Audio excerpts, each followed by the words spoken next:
back, Red Shirts. That's right. It's time for another episode of the Red Shirt Interviews. That show where people who are really cool come and talk to us.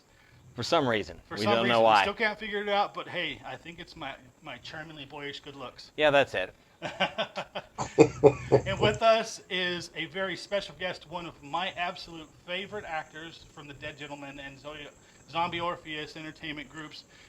Scott C. Brown is with us. Thanks for today. Thanks for coming on the show with us today. Yay! You bet. Thanks. Hello, everybody. You know, this is probably out of the interviews I've done. This is probably one of the few ones where I felt a little bit starstruck because simply, we're nerds, we're geeks, we love everything that is probably non-mainstream and is mostly fringe entertainment. And the gamers, when it came out, was about as fringe as it got for its genre. Yep. I actually like to think of it as it created its own subgenre. We're very privileged to have you with us today. For those watching the show, I'm Laz D, the pseudo Kiwi, and with me is The illustrious Patrick M. You kind of forgot that. Let's make fun of him for That's it. right. Hey, at least I remembered after the fact. Oh, we'd have Better late gotten. than never, right? Well, you could have slapped your name somewhere in Look, there. I can keep doing this interview all day long. I got 50 of them. Yeah. 37 more, I thought. That's right. Well, 37 is fine. Scott, thanks again for coming on the show. We're huge fans of your work, not just in the gaming series. We've actually taken some time to look at other works that you've been in, and every time, I mean, you're instantly recognizable. It's not just your face; it's your voice. I'm sorry, no matter what you do, you can't hide now. Yeah, I know. It's one of We those tried with Journey Quest, and it was for the most part very successful. I mean, Sean and Damon and I wanted to create character makeup that my mother would not recognize me, and it's about a 50-50 split of either people going, "I didn't know it was you until you started talking," or "I didn't know it was you." So I'm happy with that.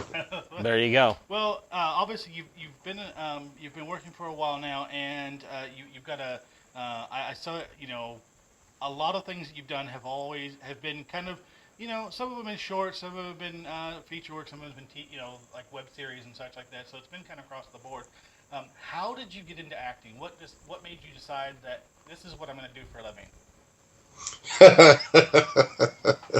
Well, those are two different questions. I'll answer the how did I get into it first. Okay.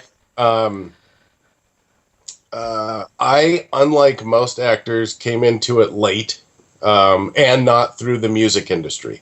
The Justin Timberlakes of the world pissed me off. No. Close personal friend. We hang out all the time. Not really. But in second grade, I was co-narrator for Hansel and Gretel because I could memorize lines. And then in the fourth grade, I think I did a play. I can't remember what it was, but I was the king. And I thought it was really awesome because even in the fourth grade, I had a beard because we smeared Vaseline on the face and then put coffee grounds to give stubble. And I was like, this is some pretty awesome stuff. And then I stopped acting until college. And I had, when I went to college initially at the University of Puget Sound, it was computer science. And I flunked calculus, had to drop accounting. It was bad news. So I decided I'd be a teacher and had two theater classes, Intro to Theater Arts and Creative Dramatics for elementary school teachers. Same professor, just loved him and thought I'd go out for the Shakespeare show because I wasn't sports inclined or anything, didn't really have any extracurricular activities that I did. So I thought I'd just go be a, halberd bearer in the Shakespeare show. Romeo and Juliet, because that's all that Shakespeare wrote. And then I ended up auditioning for Merchant of Venice, which I thought I was auditioning for Shakespeare. Then I found out, Shakespeare wrote more than Romeo and Juliet. Okay. There you go. He did? and got the romantic lead. 3 times went to the director and said, "You've got the wrong guy. I'm not an actor." And he illustrated that I knew the difference between poor and poor. Poor being something you do with water, and poor being a socioeconomic status. And I did opening night and had my first monologue, and the entire audience was silent, no paper wrapping, no coughing, listening to my words. And I was like, wow, I can affect people. I can have an effect, not, hey, look at me, everyone's looking at me in a selfish way, which there are some people who are actors who are like that, and that's great because it takes all kinds. But for me, it was just I've put in a lot of work, and there's a lot of people who are respecting the work that I've put in. This is kind of awesome. So 2 years later, I changed my major, got a theater degree, and worked in computers ever since. And moved back up to Tacoma. I was, grew up in Salem, Oregon, went to Western Oregon State College, and 10 years later, was it 10? 20 years later, I was living with Christian Doyle 7 blocks from the dorm that I first went to when I first started college that I never thought I'd be at again. So it was a weird, trippy little journey. Yeah, well, it seems like everywhere you go, you seem to have a trippy little journey. Um, Indeed. yeah, well, it's one of these things where, and you mentioned that when you first performed with the Merchant of Venice, that when you were doing your monologue, you realized that you could impact people, you could move people, because obviously a lot of times when you're doing something like that, when you're orating, and people are not doing the fidgety little things that people do when they're watching something, and they're paying complete attention to what you're doing. That to me, other than a standing ovation, is the greatest honor that somebody can give you, because that means you have their complete and undivided attention. And as a performer, that's got to be something that is a boon for making you want to continue to do it. We see people on both sides of the aisle. People who perform because they want the attention, and then we have people who on the other side who want to perform because in some way it affects people. It leaves an impression with people. Mm-hmm. And oddly enough, for myself, I started off in a degree in psychology because I wanted to help people. I wanted to influence people in such a way that it gave them a positive impact in their life. And now, 5 years later, I'm in film because I'm just doing the same thing. It's just costing me a lot less to do it, and I'm making a lot more out of it.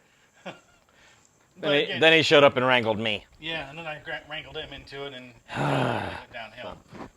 Oh, sorry. But like I said, one of the things that is the hallmark of a really good performer is somebody who takes pleasure in affecting people, not garnering all the attention for themselves. Actually, oddly enough, I read a really interesting article recently about it was George Takei was talking about his time. Everybody talks to him about his time on Star Trek. It's part and parcel. It's an axiom. George Takei, Leonard Nimoy, William Shatner, anybody who, well, all of those who are still alive, Mm-hmm. in these series, it's an axiom. At some point, you're gonna have to talk about Star Trek. And they talked about one of the things he said was that William Shatner was more concerned about getting as much screen time as possible, instead of performing for the audience. And again, as you said, your biggest moment right there was like your aha moment was I can move people to make them feel something out of what I'm performing. Mm-hmm. Yeah, and we've again, we've been big fans of your work. I saw you for the first time in The Gamer's Darkness Rising, and I think that was probably 2009 when I first saw it. Somebody Mm-hmm. handed me let's just say a creatively acquired copy of the film, And Sure, we encourage creative copies of the film. and they said, you got to see this. And I'm like, why? They said, trust me, you're a gamer. You'll understand. I said, sure, not a problem. So of course I saw the movie and was immediately hooked.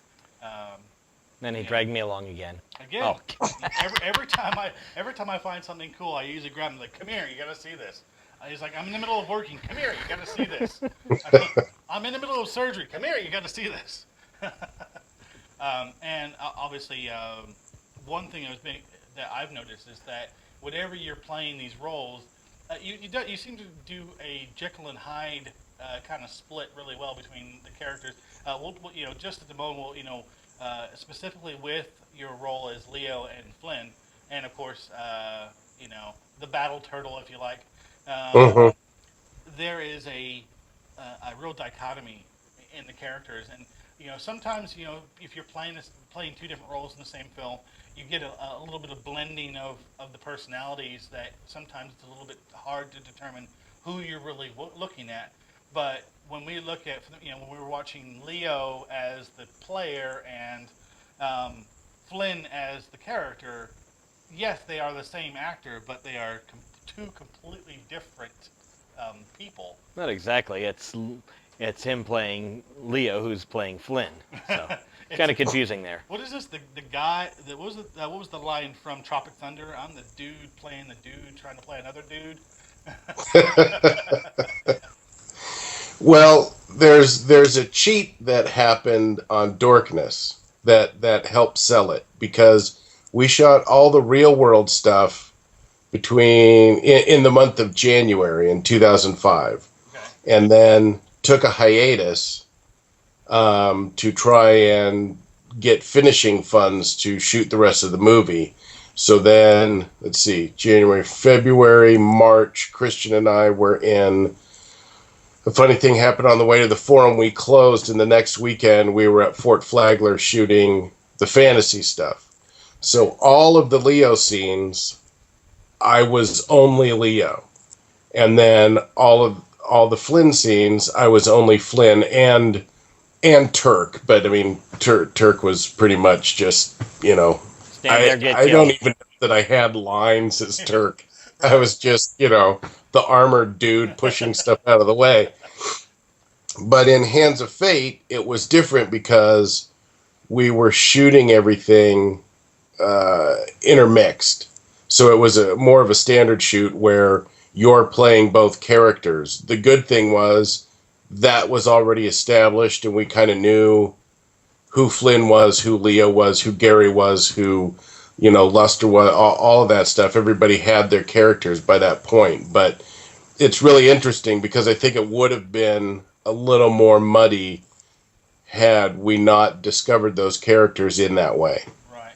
That's fair enough. And actually, that was a question I was going to have for you about Darkness Rising was about whether the segments where the fantasy and the real world were separated because I'm pretty sure it looks like Brian actually shaved his head to be Brother Silence, or was that a bald cap? No, he shaved. Yeah. I was like, Yeah. well, hang on a second. I'm pretty sure they couldn't have gone back and forth that fast. But yeah, I mean, and you're right. For Hands of Fate, it would have made a big difference being able to play those characters and step back and forth between the two of them in the environment you're in because you'd already put in all the legwork with Darkness Rising. Mm-hmm. Now, I mean, I know that that Matt Vansel wrote Darkness Rising, Mm-hmm. but you just seem to have so much fun with the Flynn character. What did you have any input with the development of the character? I mean, because obviously one of the things that we talk about when it comes to gamers, as far as characters go, is that Flynn is the fantasy equivalent of the red shirt. Mm-hmm. This guy is the disposable hero. Was it just a matter of here's the character, here's your lines, kind of figure out this is how we want him to play it, or did it come with it's like here let's put a little bit of Scott C. Brown flavor into the character, and let's see how you go with it. Well, this was my first and most people's first feature. I would say that the original Gamers is more of a short because it's only 38 minutes long. The DG guys had done the Demon Hunters 2 movies as well, so they had some knowledge in that, and I had done some industrial videos, and almost everybody had done something on camera before. But this script came, I still have the original script, and there, you do your original script in one color, usually white. Right. And then you start, when there are changes, you have the pink sheets, the green sheets, the blue sheets, the yellow sheets. I've got my rainbow script, as I like to call it, still. And Matt was really good about, here's the lines, here's the characters, here's the trope, if you will. And myself not really being, I knew gamer stuff. I knew D&D. I had D&D when it first came out in the box set from TSR, but I was never a gamer per se. I was ostracized a lot. I was in my own little subgenre socio, class. So I understood that not fitting in part. But I didn't understand the gaming aspect of it. We ran through, I think the original 6 of us ran through a game. I think the first one might have been DM by Matt, and then the second one was by Nathan, so that we got used to sort of, this is the dynamic of what gaming is with this particular group. Because as you know, every group is different. Even if it's all the same people, that next campaign totally has a different feel to it than the last one. Exactly. And so that was very informative, but Matt was very open to everybody put your own thing. So when we did Leo, I didn't really know. I thought this was going to be the only film that I was ever going to do. I was originally cast as the farmer that Ed Stark ended up playing. And we had the first read-through for the script, and I said, this is the only time I'm going to do a film. I'm going to get the full, I want to do every single thing that I can to experience this. So I went through the read-through, and the guy that they had playing Leo wasn't available, and Matt asked if I could read the lines for that. And I said, well, I've only got 3 other ones. I'm pretty sure I could do that. And a couple days later, I got a phone call that said, we got some good news and some bad news. The bad news is you're not going to play the farmer. And I was like, oh, that's okay. I don't really want Christian to kill me. And then they said, we're going to increase your line load. You get to play Leo. And I'm like, yay, Christian doesn't get to, shit, Christian. So, it didn't matter, whatever. I think that's all that Matt cared about was Christian killed me. That's right. But Leo is very much, I just kind of played it as, if this was me, this is what I'd do. So, and Christian and my relationship was developing over the course of shooting this. And so the wet willies, the me grabbing him, pulling him in for the stopwatch line, playing grab ass with the modules at the end, all of that stuff is really he and I playing grab ass, doing that under the auspices of Leo and Gary, but it's really Scott and Christian. And then when we did the fantasy thing, we all talked, and we collaboratively figured out Flint's facial hair. I just brought trimmers. Christian, Matt, I, Brian, and Nathan all just sat around and said, what should we do? At one point, I looked like James Hetfield, and we thought that was pretty awesome, having a heavy metal bard. Yeah, that would be But awesome. Matt was like, no, let's take some of that off. So the big droopy things had to cut back. And so we came up with Flynn's look, which was great. And just kind of made him like, okay, if Leo's playing him for the first time, it's going to be tentative. He's really innocent. He thinks he's doing awesome things with a mandolin as he would with the sword for all the other fighters that Leo had ever played. And so it was just that dichotomy of how do I make the bard a fighter, yet a bard. Right. And so that's why it's, help, damn it. And I'm like, I am. I'm, Yeah. I don't have heavy plate armor and a huge fucking war axe, but I'm doing what I can. I am king shit right now. Oh, hold it. Is this a family-friendly podcast? You're fine. You go for your life, mate. If we want a Okay. family-friendly, we'll bleep. Yeah. We know how to do that. Just, I'm trying to be better. If you listen to the drinking commentary on Darkness Rising, yeah. My true, or if you listen to Andy and Mai's podcast, yeah, it is not family friendly. So, No, actually, and we watched the. I was actually present. I'm not sure if you saw that. I was present for the last hangout for the Darkness Rising Kickstarter, and watching you and Andy. I was just like, yeah, this is exactly what it's like on Two Bards, One Mic. Except they're trying to hedge it so that the family friendly people are a little bit less offended.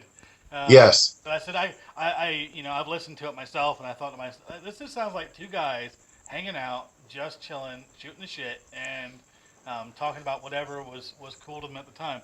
I have no idea, no frame of reference for that, despite the fact that we did 6 seasons of a show just like that.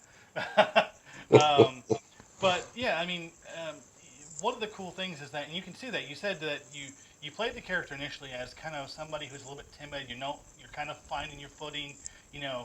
Leo turns around and says, he's like, okay, I'm going to play a bard, and of course Lodge is like, really? You've only played fighters before, and then the infamous line, How different can they be? Yeah. And then you see that initially, it's kind of like, hey, if I die, can I play a different character? And in a way, even though you're still playing a bard, you're kind of playing a different kind of character altogether. And it was one, I can't help but laugh anytime I see you perform, simply because there's no idea, there's no clue what the hell is going to come out of your mouth. We're sitting there, and as you saw, I shared with you the little fan video that I had a little bit too much free time on a Friday night once, and I was listening to a little bit of Blind Guardian, and the Bard's Tale, the Bard's song came on. I was like, I wonder what I could do with this, and Make a video of you dying a lot. yes, making a video of you dying a lot.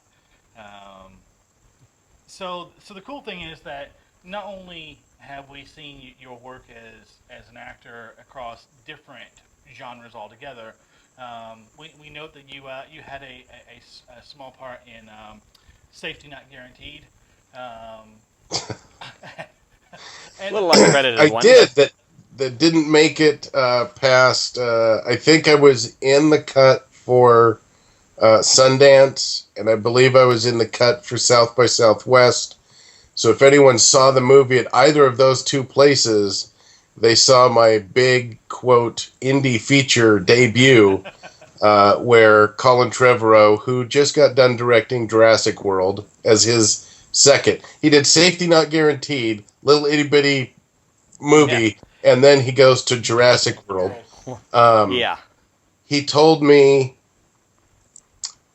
when I showed up on set 9 hours after Aubrey and Duplass had shot their lead into the scene, 9 hours later in pitch black, I kind of knew I probably wasn't going to make it, because how were they going to get the color for the day right? But I showed up and Colin said, hey, do that Will Ferrell thing you did in the audition. Like, I did my own thing in the audition. I was not being Will Ferrell at all, except that I was being loud, over the top, and almost sent the screenwriter was in the room, and the character is the man in flannel. I come running out of the brush where they've been taking target practice, saying, "Hey, stop shooting. My house is back there. You put a hole in my pool." Really loud. And I'm in a 10 by 10 room. Kat Ogden was one of the producers on that. And she helped produce Journey Quest 1 and 2. And she had me come in for the audition. And I looked at the guy and I said, "So, how far away are these people?" He's like, "Oh, 30, 40 yards. I'm like, "Okay. How loud do you want me to do this audition?" He's like, "Oh, just go for it." And Kat looked at me and said, "Ah, shit." Turned on the camera and went and sat down in the corner. And the screen, I'm in a 10 by 10 little cubicle room with like window. Yeah, she's assuming the fingers in ear position, and he's just sitting there. And my line is, "Hey!" And he literally rocked back in his chair and hit the window. And the second time he said, "Yeah, why don't you bring that down a notch?" And I'm like, "Okay."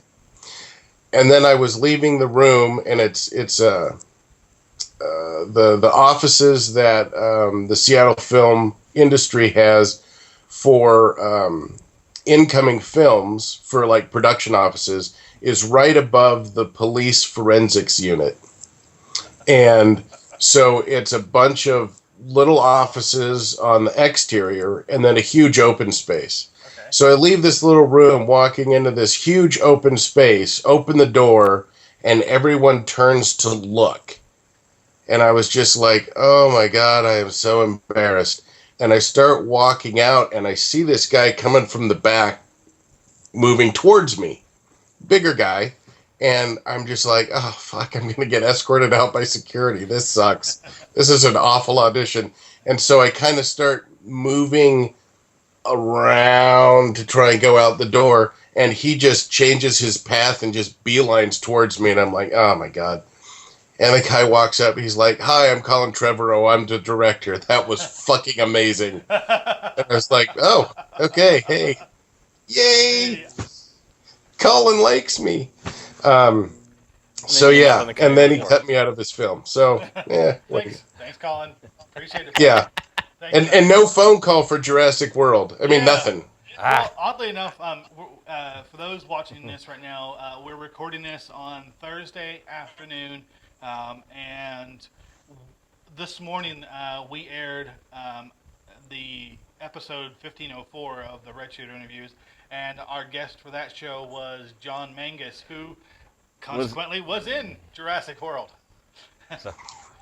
So there you go. You can share a little bit vicariously with our guests.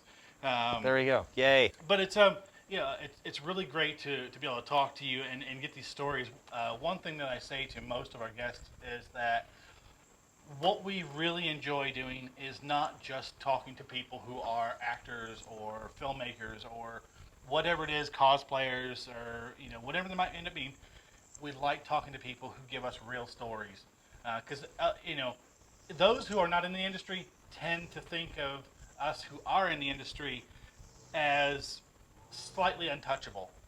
And when you're talking to somebody like yourself and a lot of our other guests who have been fantastic, you get this sense that I'm not just watching an interview with this guy who was, it's not like you watch the umpteen millionth interview with Chris Pratt, who's doing the press tour for Jurassic World. You're talking to a guy who does amazing work, but at the same time still gets out of bed and pulls his Bardic tunic one arm at a time. Yes. So it's really a really good thing for us. We're going to be actually at Gen Con this year. Will you be with the DG crew at Gen Con this year? No, I was not asked to participate in Gen Con this year, which was sad, but they can only take so many people, and I've been lucky enough to go a number of times. I enjoy it. One thing that to also capitalize on what you were saying about approachable, that's the other thing that I like about this group is that when we go to cons, a lot of people go to cons to promote their stuff. And collectively, we go to promote our stuff, but the more important thing is we want to meet everyone that allow us to do this thing. And so that's why we're always signing autographs at the booth, saying hi to people, especially at Gen Con, meeting people at the Steak and Shake. Hey, Shake's got Just good being, food. yeah, and affordable. But just being able to thank people and to talk to them and to hear how our movies have affected them, how similar things have happened in gameplay and all that stuff is really a treat to be able to get out and interact with those folks, because really without the fans, without people who watch it, we could still do what we do, but it's really going to be boring. Fair enough. Well, one thing is that obviously it's a great opportunity to interact with fans and to go to these conventions and whatnot, and be able to not only promote whatever it is project that's going on right now, but also again to have that connection with people. We cannot wait. I mean, we understand that the next Gamers movie is beginning to spin up in kind of getting things underway. I hope that we get to see you return as Leo / Flynn, because we just can't get enough of you as the actor and you as the character. And we really, really, really appreciate you talking to us today. It's a great opportunity to speak to people who make such an impact on us and on our audience. So again, thank you very much, Scott, for coming on the show and talking to us. I hope that we get to do it a lot more. We will certainly obviously keep in touch with you and give you any opportunity that you would ever need to be able to, as you say, hawk the wares and and allow us to share our conversations with you again. So again, this has been the Redshirt Interviews. Our guest today has been the expendable, Awesomely the expendable. awesomely expendable Scott C. Brown. And just so you know, Scott, Flynn is our permanent honorary red shirt. Oh, Absolutely must be. So awesome. out of all the people who If you die more than Sean Bean, you have to be. in fact, actually, you died more in one movie than Sean Bean has died in his career. That's impressive. Awesome. So again, thank you, everybody. Our guest today has been Scott C. Brown. Make sure to follow him, and we'll make sure that all down here, see me pointing down here to the imaginary area where the video is and all that stuff. We'll have some really cool information about how to follow Scott's work and whatnot. I'm Laz D, the Pseudo Kiwi. And I'm the illustrious Patrick M. All right, folks, take it easy, and may your phasers be ever charged. And I'm Scott C. Brown. Thank you all for watching. And thanks for having me on the podcast, guys. Yeah, thanks, Scott. See, he likes us. I told you he wasn't a dick. Oh, yeah. Oh.